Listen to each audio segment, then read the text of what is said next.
ವಿಶ್ವದಲ್ಲಿನ ಅತಿ ದೊಡ್ಡ ಆಧ್ಯಾತ್ಮಿಕ ಮೇಳ ಹಬ್ಬ ಪ್ರಯಾಗ್ರಾಜ್ನಲ್ಲಿ ಅದ್ಧೂರಿಯಾಗಿ ನಡೀತಾ ಇದೆ. ಒಂದು ಕಡೆ ಸಂಭ್ರಮ, ಹಿಂದೂ ಧರ್ಮದ ಸಡಗರ, ಸಾಧುಗಳು, ಸಂತರು, ಅಗೋರಿಗಳು, ಸನ್ಯಾಸಿಗಳು, ಭಕ್ತರು ಕೋಟ್ಯಾಂತರ ಮಂದಿ ಬರ್ತಾ ಇದ್ದಾರೆ. ಇದರ ನಡುವೆ ಪ್ರಯಾಗ್ರಾಜ್ನಲ್ಲಿ ಈ ಬಾರಿ ಅದೇ ರೀತಿಯಾಗಿ ಬಿಸ್ನೆಸ್ ಹಬ್ ಕೂಡ ಆಗಿದೆ. ತುಂಬ ಹುಷಾರಾಗಿರಬೇಕು, ಇಲ್ಲಾಂದರೆ ನಿಮಗೆ ಮಕ್ಮಲ್ ಟೋಪಿ ಬೀಳೋದು ಗ್ಯಾರಂಟಿ. ನಾನೀಗ ಪ್ರಯಾಗ್ರಾಜ್ನ ಒಂದು ವಸ್ತುಸ್ಥಿತಿ ತೋರಿಸ್ತೀನಿ. ನೀವು ನೋಡ್ತಾ ಇರ್ಬೋದು, ಹೋಟೆಲ್ಸು, ಈ ಬೈಕುಗಳೇನಿದ್ದಾವೆ, ಈ ಬೈಕುಗಳು ಮತ್ತು ಕಾರುಗಳು ಎಲ್ಲವೂ ಕೂಡ ಒಂದಕ್ಕಿಂತ ದರ 5ರಷ್ಟು ಹೆಚ್ಚು ಮಾಡಿದ್ದಾರೆ. ನಿಮ್ಮನ್ನು ಯಾಕಂದರೆ ಸುಲಿಗೆ ಮಾಡ್ತಾ ಇದ್ದಾರೆ. ಅದರ ಬಗ್ಗೆ ಸ್ವಲ್ಪ ಗಮನ ಹರಿಸ್ಬೇಕು. ಯಾಕಂದರೆ ನೀವು ತ್ರಿವೇಣಿ ಸಂಗಮಕ್ಕೆ ಹೋಗಬೇಕು ಅಂದರೆ ಸುಮಾರು 5 ರಿಂದ 6 ಕಿಲೋಮೀಟರ್ ನಡೆದುಕೊಂಡು ಹೋಗಬೇಕು. ಆ ಒಂದು ನಿಟ್ಟಿನಲ್ಲಿ ಈ ಒಂದು ಹೋಟೆಲ್ನವರು ಇದೇ ಬಿಸ್ನೆಸ್ ಬಂಡವಾಳವನ್ನು ಮಾಡಿಕೊಂಡು ಈಗ 1,000 ರೂಪಾಯಿ 2,000 ರೂಪಾಯಿ ಅದನ್ನು 6,000 8,000 ಮಾಡ್ತಾ ಇದ್ದಾರೆ. ಹೀಗಾಗಿ ಬರುವಂಥ ಯಾತ್ರಿಗಳು ಸ್ವಲ್ಪ ಎಚ್ಚರಿಕೆ ವಹಿಸಿ ಬನ್ನಿ. ಯಾರಾದರೂ ಗೊತ್ತಿರೋರಿದ್ರೆ ಅವ್ರ ಮುಖಾಂತರ 2-3 ಬಾರಿ ಚೆಕ್ ಮಾಡಿಕೊಂಡು ನೀವು ದರಗಳನ್ನು ಪರಿಶೀಲನೆ ಮಾಡ್ಕೊಂಡು ಬರಬೇಕು. ಇಲ್ಲ ನೇರವಾಗಿ ಬಂದರೆ ಇಲ್ಲಿ ನೀವು ಸಾಕಷ್ಟು ಒಂದು ಸಂಕಷ್ಟ ಎದುರಿಸಬೇಕಾಗುತ್ತೆ. ಇಲ್ಲಿರುವಂಥ ಬೈಕವರೇ ಕೂಡ ಕೇವಲ 2 ಕಿಲೋಮೀಟರ್ಗೆ 500 ರೂಪಾಯಿವರೆಗೂ ತೆಗೆದುಕೊಳ್ತಾರೆ. ಈ ಟ್ಯಾಕ್ಸ್ಗಳಿದೆ, ಅವರು ಕೂಡ ದುಪ್ಪಟ್ಟು ದರ ವಸೂಲಿ ಮಾಡ್ತಾರೆ. ಆ ಒಂದು ನಿಟ್ಟಿನಲ್ಲಿ ನೀವು ಸ್ವಲ್ಪ ಎಚ್ಚರಿಕೆ ವಹಿಸಬೇಕು. ಈ ಒಂದು 7,000 ಕೋಟಿಯಷ್ಟು ಇದಕ್ಕೆ ಖರ್ಚು ಮಾಡಿದ್ದಾರೆ. ಆದರೆ ಈ ಒಂದು 7,000 ಕೋಟಿಯಿಂದಾಗಿ ಸುಮಾರು 2 ಲಕ್ಷ ಕೋಟಿಯಷ್ಟು ಬಿಸ್ನೆಸ್ ಮಾಡುವ ನಿರೀಕ್ಷೆಯಲ್ಲಿ ಇದೀಗ ಉತ್ತರ ಪ್ರದೇಶ ಇರುವಂಥದ್ದು. ಈಗ ನಮ್ಮ ಜೊತೆ ಮಾತಾಡೋಕ್ಕೆ ಕನ್ನಡದವರಿದ್ದಾರೆ, ಕರ್ನಾಟಕದಿಂದ ಬಂದಿದ್ದಾರೆ. ಅವರ ಎಕ್ಸ್ಪೀರಿಯನ್ಸ್ ಕೇಳೋಣ. ವಿಶ್ವದ ಅತಿ ದೊಡ್ಡ ಹಬ್ಬ, ಆಧ್ಯಾತ್ಮಿಕ ಹಬ್ಬ, ಹಿಂದೂಗಳ ಹಬ್ಬ, ಸನಾತನ ಧರ್ಮ. ಇಲ್ಲಿ ನೋಡ್ತಾ ಇದ್ರೆ ತುಂಬ ಖುಷಿ ಆಗುತ್ತೆ. 2 ಕಣ್ಣು ಸಾಲದು, ಅಷ್ಟು ಮಟ್ಟ ಸಂಖ್ಯೆಯಲ್ಲಿದ್ದಾರೆ. ನೀವು ಅಮೃತ ಸ್ನಾನ ಮಾಡಿದ್ರಾ? ಮಾಡಿದೆ. ಮಹಾಕುಂಭಮೇಳ. ನನ್ನ ಹೆಸರು ಶ್ರೀನಿಕ್ ಅಂತ, ಬೆಂಗಳೂರಿಂದ ಬಂದಿರೋದು. 13th 14th ಬಂದು ಇಲ್ಲಿ ಲ್ಯಾಂಡ್ ಆದೆ. ಈಗ ಕುಂಭಮೇಳ ಅಲ್ಲಿ ಆಮೇಲೆ ಅಮೃತ ಸ್ನಾನ ಮಾಡಿದ್ರೆ ಯಾವ ರೀತಿ ಫೀಲ್ ಇದೆ? ಅಮೃತ ಸ್ನಾನ ಎಲ್ಲರೂ ಮಾಡಬೇಕು. ಅದೆಲ್ರಿಗೂ ಗೊತ್ತಿರೋಂಗೆ 12 ವರ್ಷಕ್ಕೊಂದ್ಸಾರಿ ಬರೋದು. ಅದು ಈ ಸಾರಿ 144 ಇಯರ್ಸ್ಗೊಂದ್ಸಾರಿ ಬಂದಿರೋದು. 12 × 4 144. ಅದಕ್ಕೆ ಅಂತಲೇ ಲೈಫಲ್ಲಿ ಫಸ್ಟ್ ಟೈಮ್ ಪ್ರಯಾಗ್ ಬಂದಿರೋದು. ಅಮೃತ ಸ್ನಾನ ಚೆನ್ನಾಗಾಯಿತು, ದೇವರ ಆಶೀರ್ವಾದ. ಇನ್ನೊಂದು, ಈಗ ಇಲ್ಲಿ ನೀವು ಬಂದಂಥ ಸಂದರ್ಭದಲ್ಲಿ ಈಗ ಯಾವ ರೀತಿ ಎಕ್ಸ್ಪೀರಿಯನ್ಸ್ ಆಗ್ತು ಇಲ್ಲಿನ ವ್ಯವಹಾರದ ಬಗ್ಗೆ? ನೀವು ಹೋಟೆಲ್ ಇರ್ಬೋದು, ತಿಂಡಿ ಇರ್ಬೋದು, ಅಲ್ಲಿಗೆ ಓಡಾಡೋಕ್ಕಿರ್ಬೋದು, ಯಾವ ರೀತಿ ನಿಮ್ಗೆ ಅನುಭವ ಆಯಿತು? ಎಕ್ಸ್ಪೀರಿಯನ್ಸ್ ತುಂಬ ಬ್ಯಾಡ್. ಅನುಕೂಲ ಅಂತಾರೆ. ಫಸ್ಟ್ ಆಫ್ ಆಲ್ ನೀವು ಬಂದು ಏರ್ಪೋರ್ಟ್ ಆಗಲಿ ರೈಲ್ವೆ ಸ್ಟೇಷನ್ ಬಂದ ತಕ್ಷಣ ಅಲ್ಲಿಂದ ಸುಲಿಗೆ ಸ್ಟಾರ್ಟ್. 100 ರೂಪಾಯಿ ಇರೋದನ್ನ 500 ರೂಪಾಯಿ, ಮಾತೆತ್ತರೆ 1000 ರೂಪಾಯಿ ಅಂತಾರೆ. ಇವಾಗ ಊಬರ್ ಬುಕ್ ಮಾಡಿದ್ರು ಊಬರ್ ಅವ್ರು ಬರೋಲ್ಲ, ಡ್ರೈವರ್ ಪಕ್ಕಾ ಬಂದು ನಿಂತ್ಕೊಂಡು ಅಲ್ಲಿಂದನೇ ಸುಲಿಗೆ ಸ್ಟಾರ್ಟ್ ಮಾಡ್ತಾರೆ. ಆಮೇಲೆ ನಿಮಗೆ ಇಲ್ಲಿಂದ ಹೋಟೆಲ್ ಏನಾದ್ರು 5-10 ಕಿಲೋಮೀಟ್ರ್ ಇದ್ದರೆ ನೀವು ಸಂಗಮ್ವರೆಗೂ ನಡಿಲೇಬೇಕು. ನಿಮ್ಗೆ ಒಂದು ನಯಾ ಪೈಸೆ ದುಡ್ಡು ಕೊಟ್ಟರೆ ನಿಮ್ಗೊಂದು ಆಟೋ ಸಿಗಲ್ಲ, ಯಾರೂ ಸಿಗಲ್ಲ. 5 ಕಿಲೋಮೀಟ್ರ್ ನಡಿಲೇಬೇಕು ನೀವು ಹೆಂಗಿದ್ರು.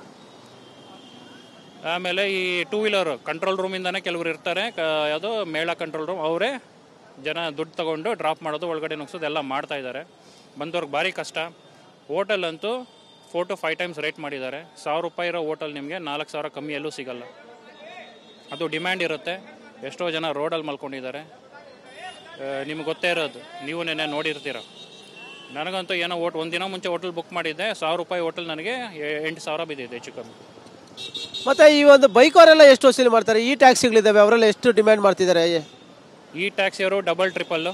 ಅವ್ರು ನಾವು ಗೇಟ್ ಒಳಗಡೆ ಅಲೋ ಮಾಡಲ್ಲ. ಅದು ಏನಕ್ಕೆ ಬ್ಲಾಕ್ ಮಾಡ್ತಾರಂತ ಗೊತ್ತಿಲ್ಲ. VVIP ರೋಡ್ ಅಂತ ಬ್ಲಾಕ್ ಮಾಡ್ತಾರೋ, ಏನಕ್ಕೆ ಮಾಡ್ತಾರೋ ಗೊತ್ತಿಲ್ಲ. ಒಳಗಡೆ ಹೋಗಕ್ಕೆ ಯಾರಿಗೂ ಆಗ್ತಾಯಿಲ್ಲ. ನೀವು ನಡ್ಕೊಂಡು ಹೋದ್ರೂ ಕಷ್ಟ, ಬ್ಲಾಕ್ ಮಾಡಿರ್ತಾರೆ ನಿಮಗೆ. ಈ 2 ವೀಲರ್ ಅವರು, ವೈಟ್ ಬೋರ್ಡು 2 ವೀಲರ್ ಅವರು ಯಾವ ಥರ ಸುಲಿಗೆ ಮಾಡ್ತಾರೆ ಅಂದರೆ, ನಿಮ್ಮನ್ನ ಫಸ್ಟು 1000 ರೂಪಾಯಿ ಹೇಳ್ತಾರೆ. ಅದು ಅವ್ರು ಫುಲ್ಲು ಸಂಗಮವರೆಗೂ ಕರ್ಕೊಂಡು ಹೋಗಲ್ಲ, ಯಾವುದೋ ಒಂದು 3-4 ಕಿಲೋಮೀಟ್ರ್ ಗೇಟ್ ಹತ್ರ ಬಿಡ್ತಾರೆ. ನಿಮ್ಮನ್ನ 1000 ರೂಪಾಯಿಂದ ಸ್ಟಾರ್ಟ್ ಮಾಡ್ತಾರೆ. ಮಾತಾಡಿದ್ರೆ 200, 300, 400ಕ್ಕೆ ಬರ್ತಾರೆ. ಅಂದರೆ ಇಲ್ಲಿ ದರಗಳೆಲ್ಲ ದುಪ್ಪಟ್ಟಾಗಿ ಹೋಗಿದ್ದಾವೆ.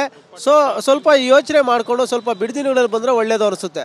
ನೀವು ಮುಂಚೆನೇ ಪ್ಲ್ಯಾನ್ ಮಾಡಿಕೊಂಡು ನೀವು ನಡೆಯೋದಕ್ಕೆ ಕಷ್ಟಪಡೋದಕ್ಕೆ ರೆಡಿ ಇದ್ದರೆ ಬನ್ನಿ. ಅದು ಶಾಹಿ ಸ್ನಾನ ಟೈಮಲ್ಲಂತೂ ಸಿಕ್ಕಾಪಟ್ಟೆ ಜನ ಬಂದಿರ್ತಾರೆ. ನಿಮ್ಗೆ ಗೊತ್ತಿರೋದು 2+3+ ಕ್ರೋರ್ ಜನ ಇರ್ತಾರೆ.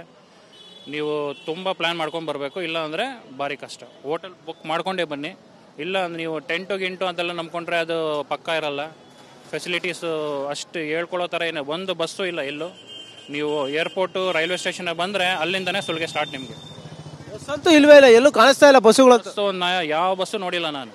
ಏರ್ಪೋರ್ಟಲ್ಲಿ ಆರೆಂಜ್ ಬಸ್ ಇದೆ, ಅದಿದೆ ಅಂದರು, ಯಾವ ಬಸ್ಸು ಕಣಿಗೆ ಕಾಣಿಸ್ತಾ ಇಲ್ಲ. ಎಲ್ಲ ರೋಡು ಬ್ಲಾಕ್ ಮಾಡಿದ್ದಾರೆ. ಅದು ಏನಕ್ಕೆ ಬ್ಲಾಕ್ ಮಾಡಿ? ಸೆಕ್ಯೂರಿಟಿ ರೀಸನ್ ಅಂತಾರೆ. ಜನಕ್ಕೆ ಹೋಗೋಕ್ಕೆ ಜಾಗ ಇಲ್ಲ.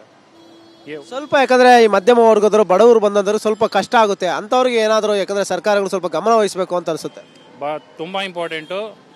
ಟ್ರಾನ್ಸ್ಪೋರ್ಟ್ ಕೊಡಬೇಕು ನಮಗೆ. ಸಂಗಮಿಂದ 1 ಕಿಲೋಮೀಟರ್ 2 ಕಿಲೋಮೀಟರ್ ಓಕೆ, 4-5 ಕಿಲೋಮೀಟರ್ ನಡಿಬೇಕು. ಹೋಟ್ಲಿಂದನೇ ನಡಿಬೇಕು. ನಾನು 30th ಬಂದಿರೋದು ಹೋಟ್ಲಿಂದನೇ ನಡ್ಕೊಂಡು ಹೋಗಿದ್ದೀನಿ. ನಾನು 10 ಕಿಲೋಮೀಟರ್ ಇದೆ ಹೋಟೆಲ್. ಅವ್ರು ಇವ್ರನ್ನ ಕೇಳ್ಕೊಂಡು ಡ್ರಾಪ್ ಹಾಕ್ಸ್ಕೊಂಡು ಹೋಗಿದ್ದೀನಿ. ಯಾರೋ ಒಳ್ಳೆ ಡ್ರಾಪ್ ಕೊಡ್ತಾರೆ 1-2 ಕಿಲೋಮೀಟ್ರು, ಅಲ್ಲಿ ಗೇಟ್ ಹಾಕಿರ್ತಾರೆ, ಅಲ್ಲಿಂದ ತಿರ್ಗಾ ನೀವು ನಡಿಬೇಕು. Thank you. ಇದಿಷ್ಟು ಶ್ರೀನಿ ಅವರು ಹೇಳ್ತಾ ಇರುವಂಥದ್ದು. ನೋಡಿ, ನೀವೀಗ ಕರ್ನಾಟಕದ ಯಾತ್ರಿಗಳಿರ್ಬೋದು, ಬೇರೆ ಬೇರೆ ಭಾಗದಿಂದ ಬರ್ತಾವ್ರು ಇರ್ಬೋದು, ಸ್ವಲ್ಪ ಕುಂಭಮೇಳ ತುಂಬ ಅದ್ದೂರಿಯಾಗಿ ನಡ್ತಾ ಇದೆ. ಆದರೆ ನೀವು ನಡೆಯೋಕೆ ರೆಡಿಯಾಗಿರಬೇಕು. ಜೊತೆಗೆ ಈ ಒಂದು ಆಟೋದವರು, ಈ ಟ್ಯಾಕ್ಸಿಯವರು, ಬೈಕ್ ವಾಲಾಗಳು ದುಪ್ಪಟ್ಟು ದರವನ್ನು ವಸೂಲಿ ಮಾಡ್ತಾ ಇದ್ದಾರೆ. ಅದ್ರ ಬಗ್ಗೆ ಸ್ವಲ್ಪ ಗಮನ ಹರಿಸಿ. ಯಾರಾದರೂ ಗೊತ್ತಿರೋರು ಇದ್ರೆ ಅವ್ರ ಜೊತೆ ಮಾತಾಡಿಕೊಂಡು, ಯಾಕಂದರೆ 1000 ರೂಪಾಯಿ 2000 ರೂಪಾಯಿ ಕೇಳ್ತಾರೆ. ಆ ಸಂದರ್ಭದಲ್ಲಿ ನೀವು ಇರೋದು ಕೇವಲ 100 ರೂಪಾಯಿ 50 ರೂಪಾಯಿ ಇರುತ್ತೆ. ನೀವು ಸ್ವಲ್ಪ ಬಾರ್ಗೈನ್ ಮಾಡಬೇಕಾಗುತ್ತೆ. ಇಲ್ಲಾಂದರೆ ನೀವು ಮಕ್ಮಲ್ ಟೋಪಿ ಹಾಕ್ಬಿಡ್ತಾರೆ. ಹೋಟೆಲು ಪ್ರತಿಯೊಂದು ಕಾಸ್ಟ್ಲಿ ಆಗಿದೆ. ಸ್ವಲ್ಪ ನೀವು ಎಚ್ಚರಿಕೆಯನ್ನು ವಹಿಸಿ, ನಿಮ್ಗೆ ಗೊತ್ತಿರೋರಂತ ತಿಳಿದುಕೊಂಡು ಮಾಹಿತಿಗಳನ್ನ ಬಂದರೆ ಉತ್ತಮ ಅನ್ನೋ ಮಾಹಿತಿಯನ್ನು ಇಲ್ಲಿನ ಬಂದಂತಹ ಬೇರೆ ಬೆಂಗಳೂರಿನ ಭಕ್ತಾದಿಯೊಬ್ಬರು ಹೇಳ್ತಾ ಇರುವಂಥದ್ದು. ಕ್ಯಾಮರಾ ಪರ್ಸನ್ ವಿಷ್ಣುವರ್ಧನ್ ಜೊತೆ ಶಿವರಾಜ್ ಕುಮಾರ್, TV9 ಪ್ರಯಾಗ್ರಾಜ್.